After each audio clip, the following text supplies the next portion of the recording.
तो क्लास चल रहा था 16 अप्रैल 1968 मंगलवार को। तीसरे पेज की तीसरी लाइन में बात चल रही थी।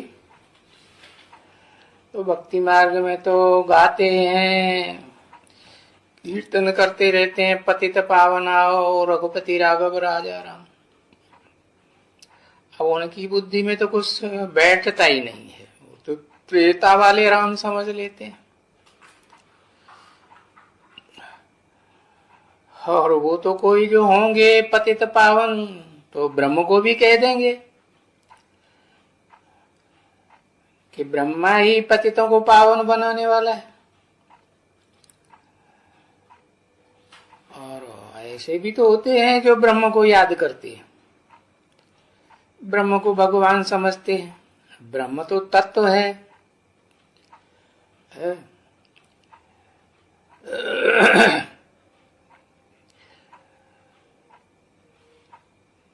तुरीय तत्व है। तो भक्ति मार्ग में तो सभी अनराइटियस बन जाते हैं, और जो भक्ति भी करते हैं वो अनराइटियस की भक्ति करते हैं। जो देवताएं नीचे गिरते हैं, कलाएं कम होती जाती हैं। और तुम तो संगम युग में बाप के बच्चे ऊपर चढ़ते हो ना, है ऊपर भी चढ़ते हो, नीचे भी आते हो संग के रंग में। तो राइटियस तो एक बाप ही है, बाकी तो सारे भक्ति करते हैं अनराइटियस की।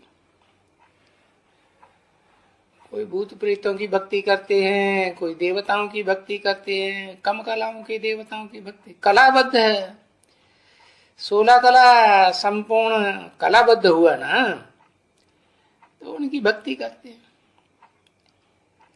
और भक्ति करने वालों में फिर ज्ञान तो है नहीं उनमें। और तुम बच्चों को तो भक्ति का भी ज्ञान मिलता है यहाँ, कि भक्ति कैसे गाई जाती है और ये भक्ति कैसे निभाई जाती है। पाठ भक्ति का कैसे कैसे बजाया जाता है।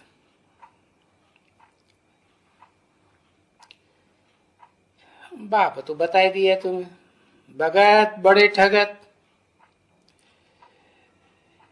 ये बाप बैठ कर बच्चों को बताते हैं,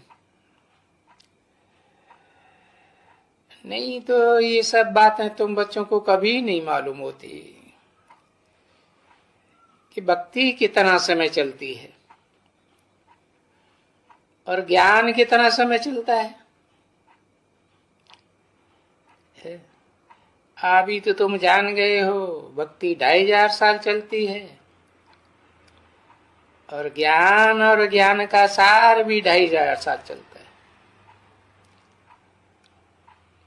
लेकिन ज्ञान मिलता कब है? मिलता है कलयुग के अंत और सतयुग के आदि के संगम पर। बाप आकर के ज्ञान देते हैं। तो देखो, पहले तो तुम बच्चे भी कुछ नहीं जानते थे, बिल्कुल ही नहीं जानते थे कि ज्ञान कौन देता है, कैसे देते हैं। देख लो, कुछ भी नहीं जानते थे ना।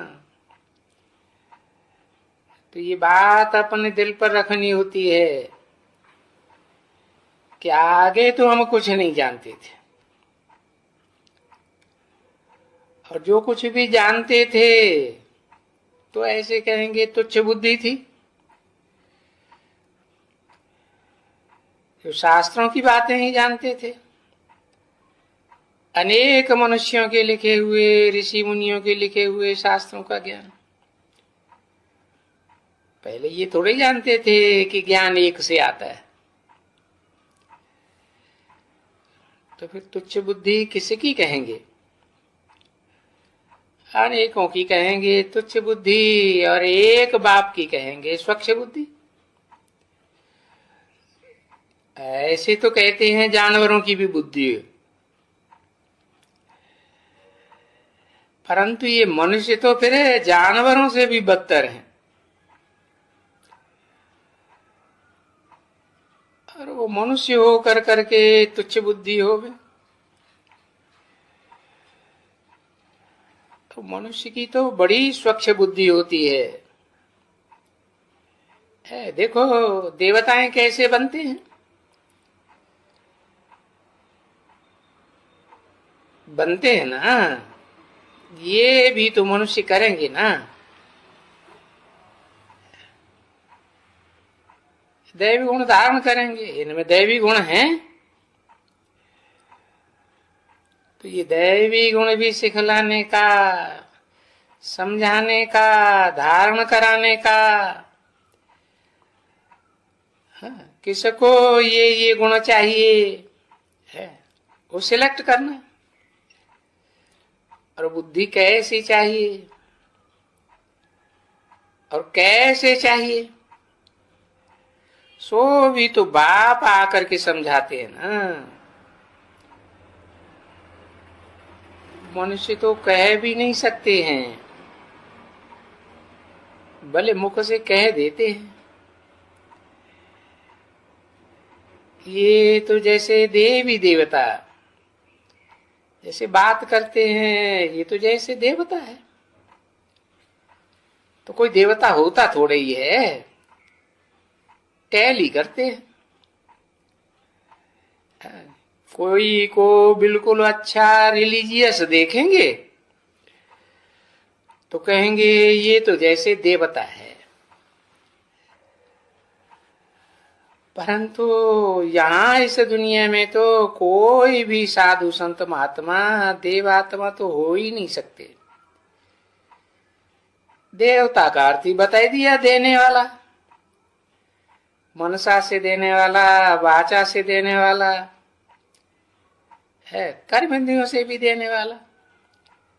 ये तो साधु संत महात्मा सब लेवता है। ऐसे तो अक्सर करके इनको कहते हैं, मानते हैं, इनको बहुत मान्यता देते हैं, परंतु वो साधु संत महात्माएं कोई दैवी बुद्धि नहीं है। उनको दैवी बुद्धि तो कहेंगे ही नहीं। तुम्हारी तो देखो कैसे राजाई की बुद्धि हो जाती है।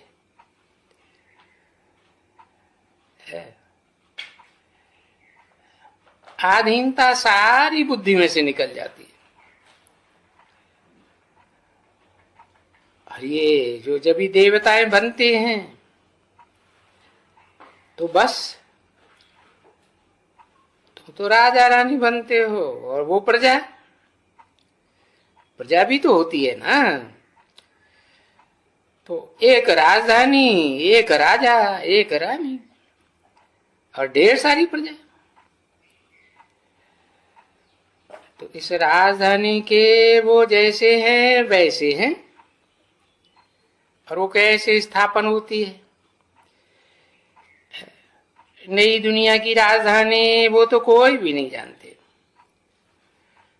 कब स्थापन होती है। तो ऐसी ऐसी बातें यहाँ तो तुम सदैव ये नई नई बातें सुनते हो।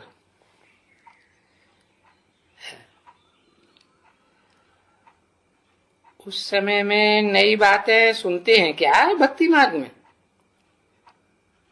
कि भाई पद कैसे पावे, छोटा राजा, बड़ा राजा, भक्ति मार्ग के राजा हैं, ज्ञान मार्ग के राजा हैं, स्वर्ग के राजा हैं। तो भक्ति मार्ग में इन बातों का तो कोई बहुत चिंतन नहीं करना होता है कि भाई रुद्रमाला कौन, भक्तमाला कौन, और ये विजय प्राप्त करने वाली विकारों पर विष्णुमाला कौन।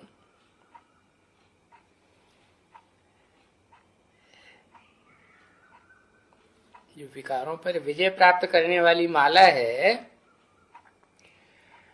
वो अनेक जन्म स्वभाव संस्कार से पुरुष का जन्म लेने वालों की माला है, या कन्या माता का ज्यादा जन्म लिया है उनकी माला है? तो देखो, विष्णु माला में पहले तो देखते हैं कौन, जगदम्बा और लक्ष्मी जैसी आत्माएं, उनके स्वभाव संस्कार मिलकर एक होते हैं। तो वो पहले पहले आगे आगे विष्णु वो ही हुए ना। कहा भी जाता है वैष्णव देवी, नहीं? हाँ, तो अब प्रश्न है, क्या ये सारी दुनिया विष्णुमाला बनती है? अरे सारी दुनिया में तो 500-700 करोड़ और धर्मों के, निवृत्ति मार्ग के धर्मों के होते हैं। वो कहां से विष्णु की माला बनेंगे? हाँ, जब सतो प्रधान आत्मा उतरती है तो पहले जन्म में हर आत्मा सात्विक होती है।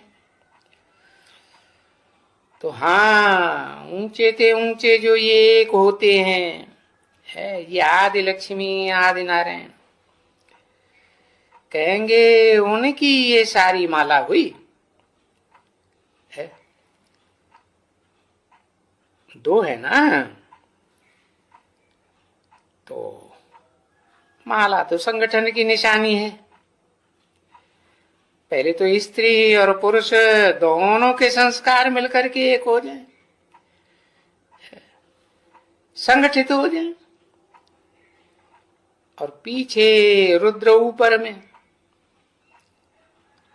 ऊपर है निराकार आत्मा, निराकार की माला। और मालाएं तो रुद्र मालाएं भी तो है ना, 108 की रुद्र माला एकदम सिलेक्टेड है, पास विधानर की माला। चलो, साकार में विष्णु लक्ष्मी नारायण की माला, फिर उनके पीछे ये सभी माला है। 500-700 करोड़ की भी तो रुद्र माला है ना। वो सब आखिरी ना आत्मिक स्थिति में स्थित तो होते हैं ना, नहीं तो परम धाम में कैसे जावेंगे? जा सकते हैं? नहीं जा सकते। तो वो भी तो माल है, और मानते तो है ना बच्चे। यूं अगर हिसाब करेंगे तो ब्राह्मणों की, बाबा कहते हैं ब्राह्मणों की कोई माला नहीं बनती है। क्यों? क्यों? ब्राह्मणों का तो पता ही नहीं चलता कौन किस कुरी के, कितनी कुरी के ब्राह्मण हैं। नीच कुरी के ब्राह्मण हैं, ऊंची कुरी के ब्राह्मण हैं, तो अभी ब्राह्मणों की माला नहीं बनती है। परंतु ब्राह्मणों की माला आखिरी अंत में तो ब्राह्मणों की भी माला बन जाती है ना। कब? जब ब्राह्मणों का पुरुषार्थ संपन्न होता है, जो ही फिर है ये रुद्र की बनती है। जो ही फिर ये जो उसकी रुद्राक्ष की माला है ना, ये यादगार बनाई जाती है कि ये बीजों की माला है। अब इन सब बातों से पहले पहले तो एक ही बात बाप समझाते हैं कि अपनी आत्मा को समझो और मुझे परमपिता परमात्मा को याद करो। परमपिता को याद करो या परमात्मा, दोनों को ऐड क्यों कर दिया? क्योंकि जो परमात्मा जिसको टाइटल मिलता है वो ही तो परमपिता के समान निराकारी स्टेज को पहले पहले धारण करता है ना। तो हीरो पाटधारी हुआ। तो परमपिता और परमात्मा कहा जाता है। परमपिता पहले, परमात्मा बाद में। जैसे शिव पहले, शंकर बाद में। तो इनके पास आना है नंबरवार।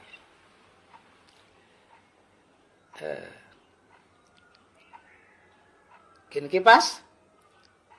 दो बताए ना, परमपिता और परमात्मा। परमपिता के पास कौन जाएंगे? वो तो निराकार है, जो निराकार को ही मानते हैं जो निराकार के पास जाएंगे। और परमपिता परमात्मा दोनों के पास कौन जाएंगे? जो प्रवृत्ति मार्ग के देवता बनते हैं सो उनके पास जाएंगे। तो बताया जाना सबको नंबरवार है। और ये सारी जो नॉलेज है, बाप भी तो ये नॉलेज देते रहते हैं ना। अनेक प्रकार की नॉलेज देते रहते हैं। फिर भी पिछाड़ी में कहते हैं बच्चे कि बहुत चिंतन करने से, बहुत प्रश्न उत्तर निकलने से या निकालने से, बहुत मंथन करने से तुम सिर्फ बाप को याद करो तो निश्चय पक्का हो जाना चाहिए। है? वो तो तभी याद करेंगे जब पक्का निश्चय हो जाए। जब तक पक्का निश्चय नहीं होता है अपने आत्मा के पार्ट का, तब तक तो मनन चिंतन मंथन करना पड़ेगा ना। हा? कि बच्चे मुझे अपने बाप को याद करो, रूहानी बाप को भी याद करो और बेहद के जिस्मानी बाप को भी याद करो। दोनों को पहचानेंगे तभी तो कॉम्बिनेशन होगा।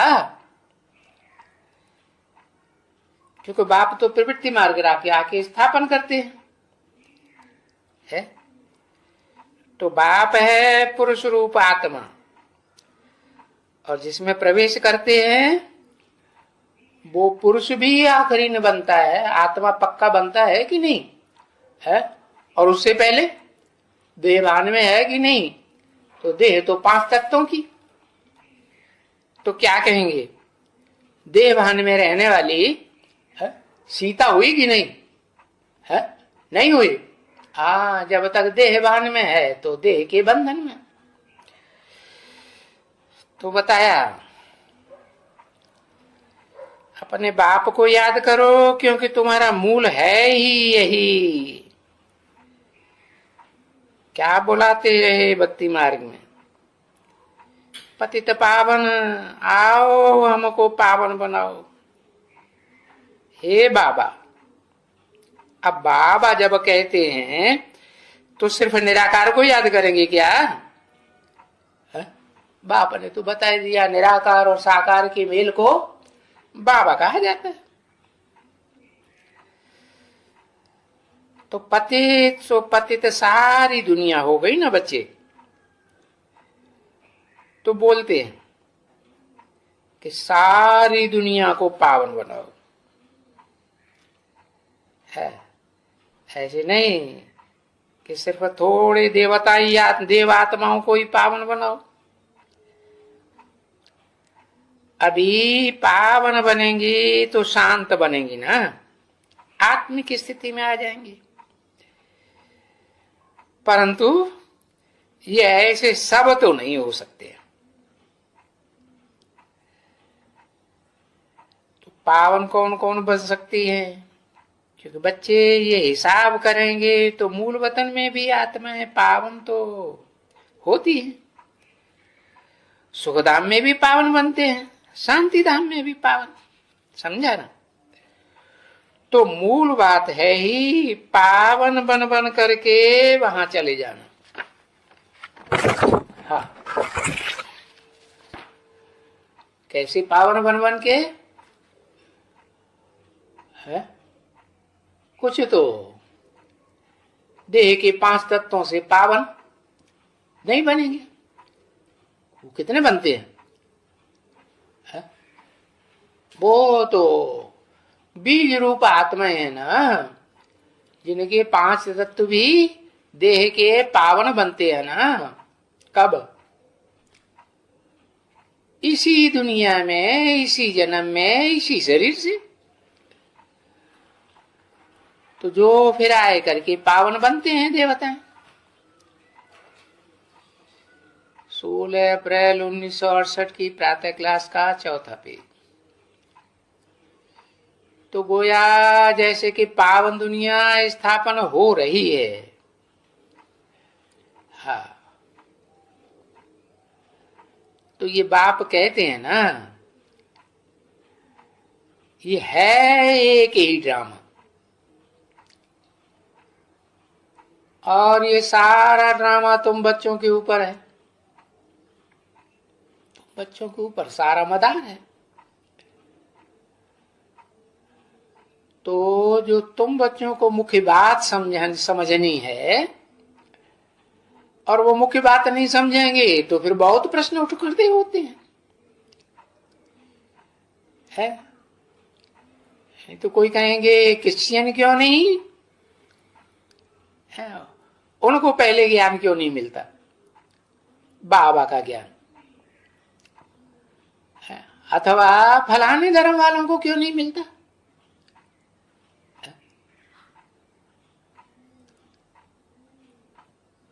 क्योंकि ये ऐसे तो है नहीं कि तुम लोग को कोई क्रिश्चियंस का नॉलेज चाहिए, है? बौद्धियों का नॉलेज चाहिए या इस्लामियों का नॉलेज चाहिए? तुमको तो उनका नॉलेज नहीं चाहिए। किनका? है? विधर्मी या विदेशी धर्म पिताओं का। क्योंकि उनकी नॉलेज से भी इतना हम ऊंच पद या इतना सुख नहीं पा सकते है जितना स्वर्ग की नई दुनिया में पावेंगे। और वो तो आते ही हैं नारकीय दुनिया में। इसलिए और सभी धर्मों की बातें छोड़ दो। गीता में भी कहा है ना, सर्वधर्मान परित्यज्य है मामेकम शरणम व्रज। सब धर्मों को छोड़ दे तो धर्म पिताओं को भी छोड़ना पड़ेगा ना। हाँ, तो ये बातें जान सकते हो। और साथ साथ में वो तुम्हारी मुख्य बात है जिससे कुछ फायदा भी होता है। और जास्ती प्रश्नोत्तर तो बहुत ही ढेर के ढेर निकलते रहते हैं बच्चों के। हाँ, परंतु वास्तव में बच्चों को कोई ये ढेर के ढेर प्रश्न निकालने नहीं चाहिए है? क्यों? ढेर के ढेर प्रश्न निकालते हैं, इससे क्या साबित होता है? प्रश्न चित्त बनते हैं ना। प्रश्न चित्त बनते हैं तो निश्चय बुद्धि हुए, अनिश्चय बुद्धि हुए, अनिश्चय बुद्धि हुए। क्योंकि पढ़ाई कम पढ़ते हैं तो प्रश्न बहुत ज्यादा उठते हैं। पूरी पढ़ाई पढ़े। अब जो जितना क्योंकि पढ़ता है वो इतना ऊंचे जाकर के पद पाते हैं। और वो ऊंचे पद पाने के लिए वो इतना ही फिर अपने से विचार सागर मंथन भी करते हैं। नहीं है कि दुनियादारी की बातों का विचार सागर मंथन करेंगे। बाप जो ज्ञान सुनाते हैं उन बातों पर डिटेल में गहराई में जाकर के विचार सागर मंथन करते हैं। किस लिए? अपन को ऐसा लक्ष्मी नारायण जैसा बनाने के लिए। अब बनेंगे तो नंबर बार। जैसे बाप कहते हैं कि शाम को आकर के पोता मेल भी अपना देखो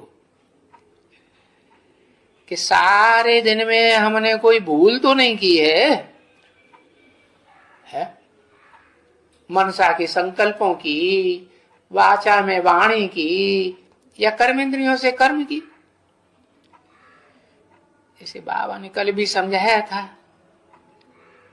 जो भी व्यापारी होते हैं और उनमें जो पढ़े लिखे होते हैं, वो तो नौकरी चाकरी में लग जाते हैं। भला राज्य में ऊंची नौकरी करेंगे या नीची करेंगे, वो नहीं करते हैं उतना। लेकिन जो व्यापारी होते हैं वो बहुत अपनी मुरादी संभालते हैं कि ये कमाई है ना यहाँ बच्चे, सच्ची कमाई है। क्यों? क्योंकि तुम भी तो ज्ञान रतनों के व्यापारी हो ना।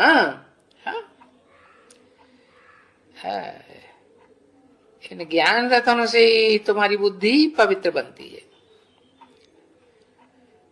मुख्य बात है पवित्र बनने की। ओम शांति।